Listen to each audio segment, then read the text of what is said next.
first I thought it was a woman, but the figure looked more like that of a man. The guy with the ponytail suddenly disappeared after the loud splash. There's only one person on board who has a ponytail. Our ship's doctor. I find it hard to believe what you've just told me, but it can't hurt to have a look together. The doctor should still be in the sickbay with Miss Jordan. Thank you. See? Everything's fine. Our ship's doctor is taking great care of his patient. You think I'm crazy, don't you? I was sure that there was a fight and that one of them went overboard. No, I don't think you're crazy. It was dark and these things do happen. Just lie down and sleep for a few hours. Actually... I need to return to the bridge now. Good night. Yes, thank you. Same to you. Strange. Did I really just imagine it? Oh well, while I'm busy making a fool of myself, I might as well go and check whether my date has finally shown up. Just wait. I'll have something to say to him tomorrow. But I've had enough for today. I'm going to bed now. Well, now I'm reasonably well rested and definitely fit enough to give someone who didn't show up for dinner a good talking to. But I just heard very distinct noises. Looks like that coward doesn't dare leave his cabin. Is he only afraid of being yelled at, or does he really have something to hide? Maybe I should go to the lower deck and look through the porthole of his cabin. Peeping Tom. What's the doctor doing in this cabin? And is he really the doctor? And if he is, why is he wearing a wig? But even more important, who is treating Katerina Jordan? I really need to check up on her.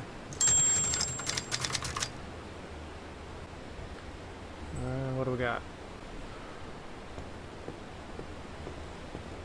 That must be cabin number 4. Oscar? Oscar's a really good ping pong player. You ever notice that?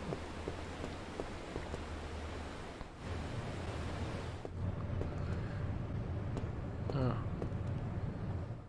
Maybe he's cabin number 4. Could be cabin number 1. Poor soul. Hopefully she'll be better soon. I don't really like her, but she's lying somewhat strangely. So twisted. People don't lie like that. Something's very wrong here. The captain may well finally call me mad, but if something really has happened, then somebody should do something about it, and fast. Kinda looks like her neck is broken, doesn't it?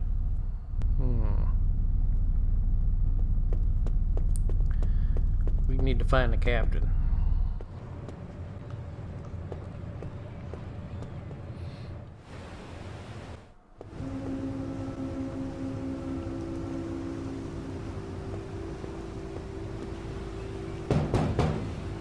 Hey, Von Colin.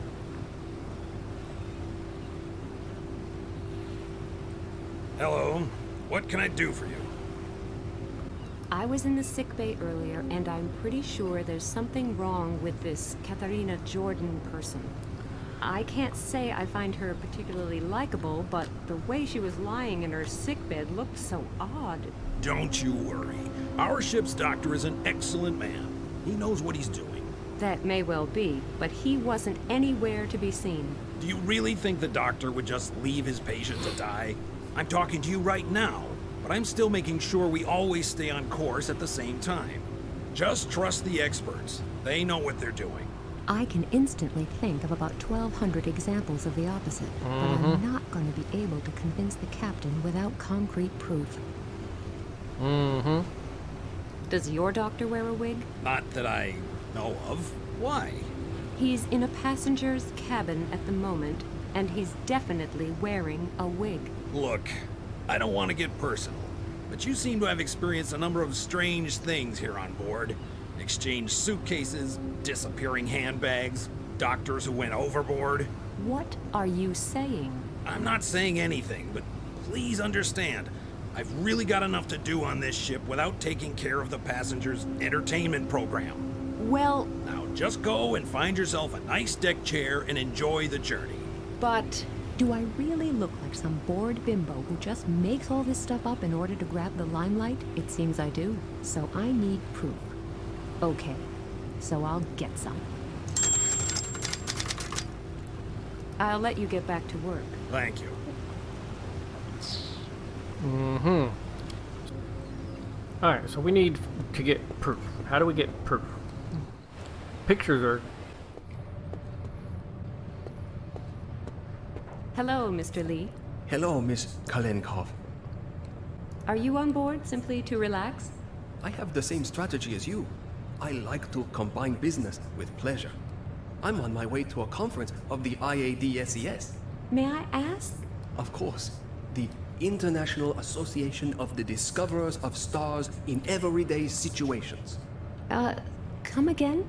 Virtually every magazine has sensational shots of stars in extremely embarrassing situations. Yes, you can't really miss them. We are also on the hunt for photos of famous people, but we don't climb trees and we don't creep through sewers. We have a code of honor. I see. For us, it's all about catching the star in a completely everyday situation in public. For example, when they are shopping in the supermarket, or driving, or going for a walk. Sounds interesting. I always thought the Chinese couldn't pronounce R's properly. And I always thought Russians spent the whole day drinking vodka. You can't beat good old cliches and prejudices. That's a fine collection of cameras you have there. Aren't they pretty heavy? Yes, they are. But I was once lucky enough to meet Gina Turner at a car dealer's. I nearly wept for joy. And then the camera didn't work. Didn't have a clue why, it just didn't work. I never really recovered from that trauma. Understandable. Oh, Well, that's just terrible. Since then, I always have at least 3 different cameras with me, so that something like that can never happen again. You seem completely fascinated by the photos. To be honest, my fascination does have very definite boundaries.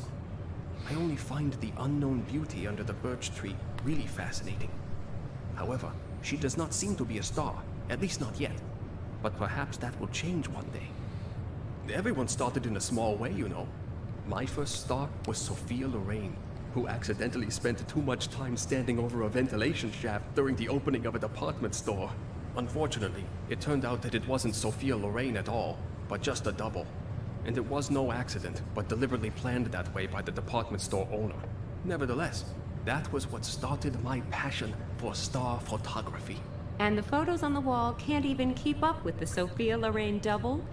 Not yet, but I haven't looked at all the photos yet. Maybe one of them is a real hit. However, I realize I've become quite spoiled in this respect. Only real stars excite me now, and they probably wouldn't be seen dead on this kind of ship. Who knows? Miracles happen. You're right there.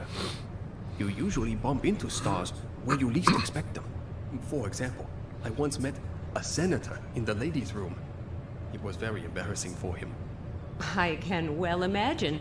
But what were you doing in the ladies' room yourself? That's a long story that you probably wouldn't understand. No, probably not. Could I possibly borrow one of your cameras? I'm sorry, but I never lend them out. Since that time with Gina Turner. Yeah, I get it. But it would only be very briefly. The Polaroid will do, and it really is very important. I'm sorry, but if a star should suddenly turn up here for whatever reason, and my other cameras weren't working, and the star left the ship before you returned with the camera? Don't you think the likelihood of that scenario actually taking place is much lower than the risk of being struck here and now by a coconut? You would be surprised how many people. All right, I can see that you can't be convinced with words. I'll let you know if I bump into any stars on the way. Yeah. Oh, that would be nice. Okay.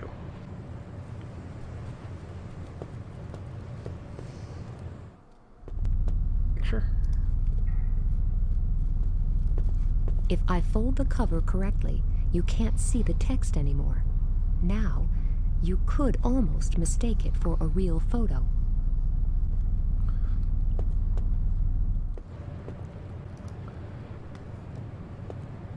Hello, Mr. Lee.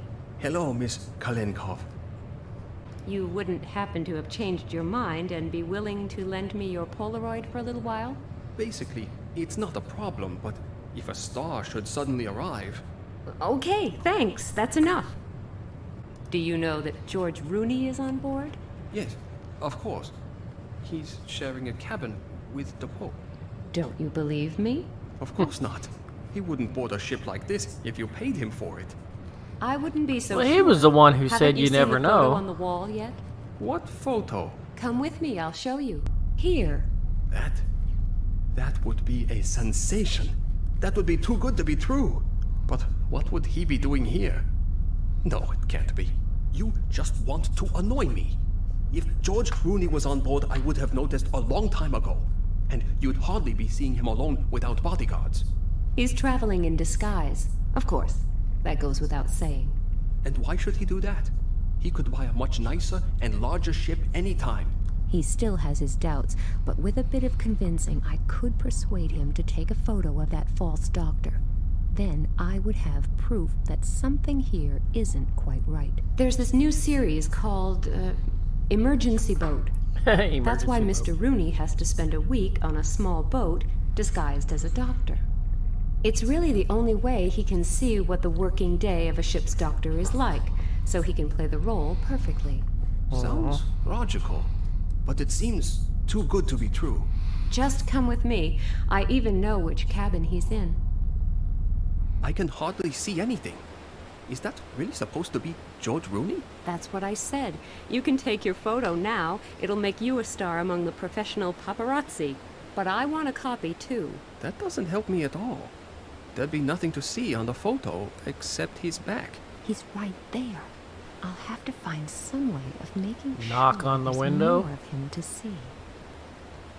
Do a bird call. No idea where the porter is, but he must be somewhere around here. And I wouldn't like him to catch me. I guess this is used to make announcements to the passengers.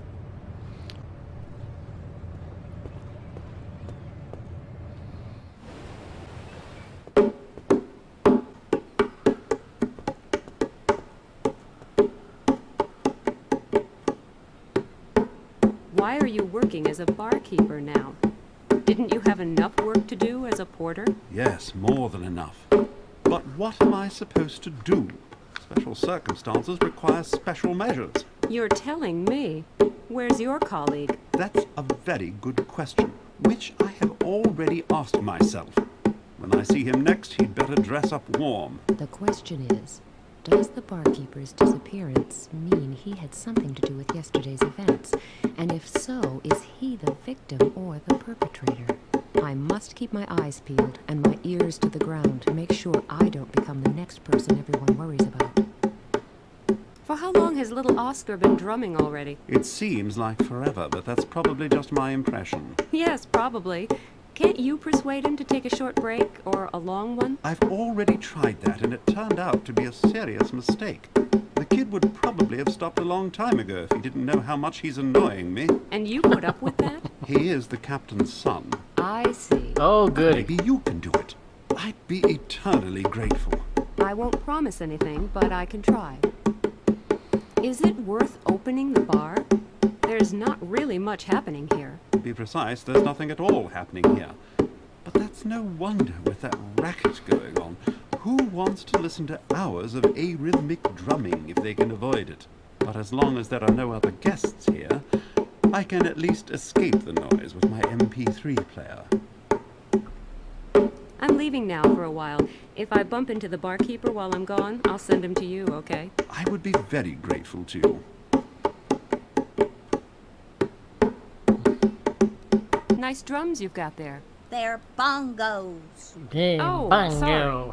How could I? No problem. You're making a terrible racket with those things. Can't you occupy yourself some other way? Sure. No problem. How? Well, how about playing ping pong, for example? I've already played that. But the last ball fell into the sea. Oh, well, what about swimming? No, that's really boring. Yes, well, what about reading? Even more boring. I can see it won't be easy to persuade you to stop drumming. Right. That won't be easy. Don't worry, I'll think of something. Well, now I'm really curious. Cheeky kid. I like him, but it's difficult to look past that cheeky kid label. The barkeeper told me you scared off all the guests with your racket. Don't you think it's time you stopped that now? No.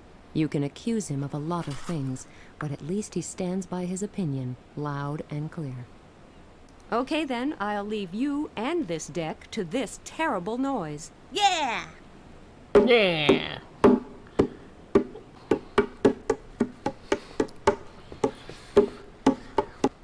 Whoop. All right, let's take a look around. A roll of aluminum foil.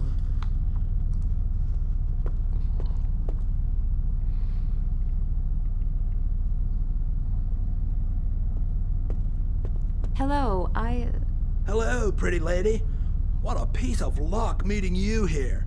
Have you taken part in our fantastic prize draw yet?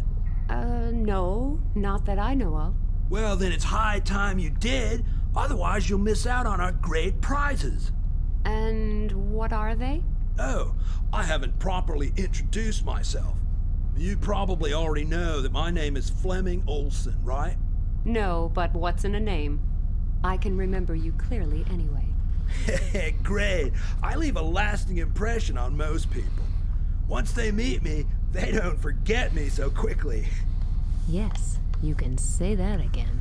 There's something I'm sure you didn't know. I work for Rain Cloud Travels, the largest and most popular travel agency in Europe. I see. Like, we organize coach trips to all kinds of destinations, imaginable and unimaginable. You choose one, and we'll take you there. But not just like that. Our luxury coaches will ensure that you arrive at your destination relaxed and well-rested, and... Great. What about the prize draw, then? Oh yeah, I almost forgot. Even after so many years, I still get all worked up when I think of all the great possibilities we offer our customers. They include, for example...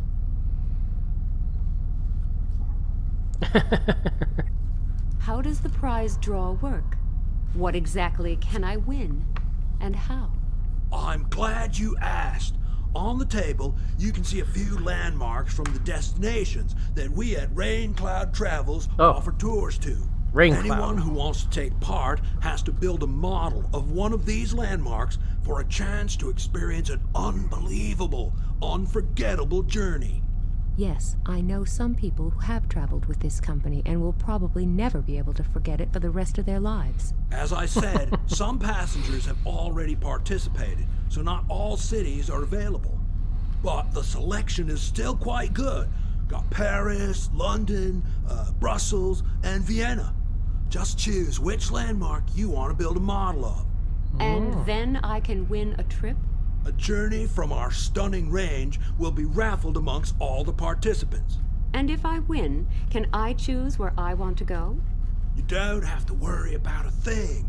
We practically pick you up at your front door and take you to your hotel. Of course, the excursions are free of charge as well. But you didn't answer my question. Can I choose my destination? We'll do that for you too. Just build a model of one of the remaining landmarks and you will get a numbered lottery ball from me. All participants will bring their lottery balls with them to the next port, where I will personally draw the lucky winner of a fantastic trip. I'm off now for a while. Oh, what a shame. But you can come back anytime. I always enjoy charming company. Yes, I would enjoy that too. Something is still missing, otherwise the assortment doesn't really make sense. Oh. My ticket for a potential dream journey. I'll build a model of the atomium. Even complete modeling amateurs like me can do that. If that doesn't win me a prize, I don't know what will. Ooh, an atomium.